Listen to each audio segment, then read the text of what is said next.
I had so much fun writing this book on friendship. I interviewed dozens of people ranging in age from 12 to 85, and the first thing that I did in each interview was I asked them how they would define friendship. Now, the 12-year-old that I talked with gave as good a definition as anybody, I think. She said, a friend is someone who is there for you and who doesn't gossip about you. I mean, that's a great definition.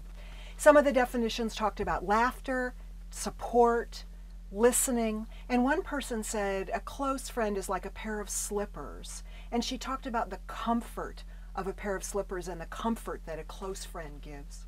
Friends are precious, and that came through over and over in the interviews.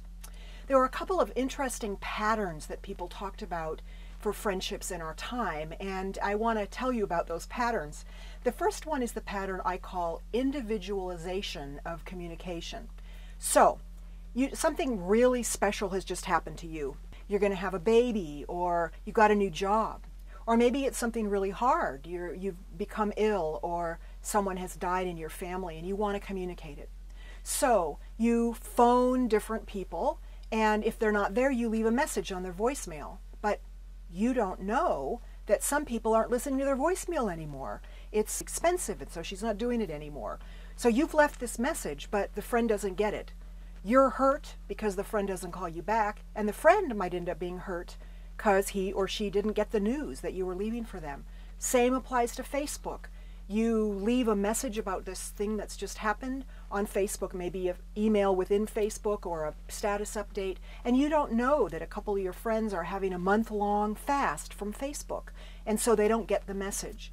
This individualization of communication is creating challenges. We have to pay attention to each of our friends and the ways that they communicate. I love email, and I have friends who don't ever respond to my emails, and that's a part of friendship today that we have to wrestle with and pay attention to. A second pattern that showed up in the interviews I just found totally amusing. So let me tell you about it. Here I am in my 50s, and I'm interviewing people my own age about friendship. And a lot of them said stuff like this: we're lucky in our generation. We had such a long time to learn how to conduct friendships, to learn how to nurture friendships, learn how to make friends that are real friends. And we had all that before Facebook and cell phones and all these electronic means of communication.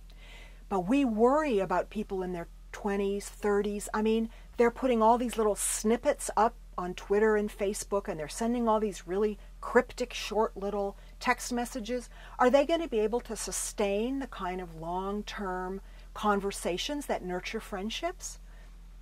They probably won't be able to. So that's what the people around my age said. Then I interviewed a bunch of people in their 20s and 30s, and you know what they said? Surprise, surprise, the exact same thing.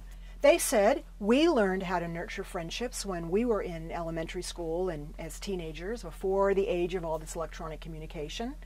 And we know how to have friends, but we're worried about those teenagers. All those short, cryptic messages, are they going to be able to have deep conversations and maintain relationships?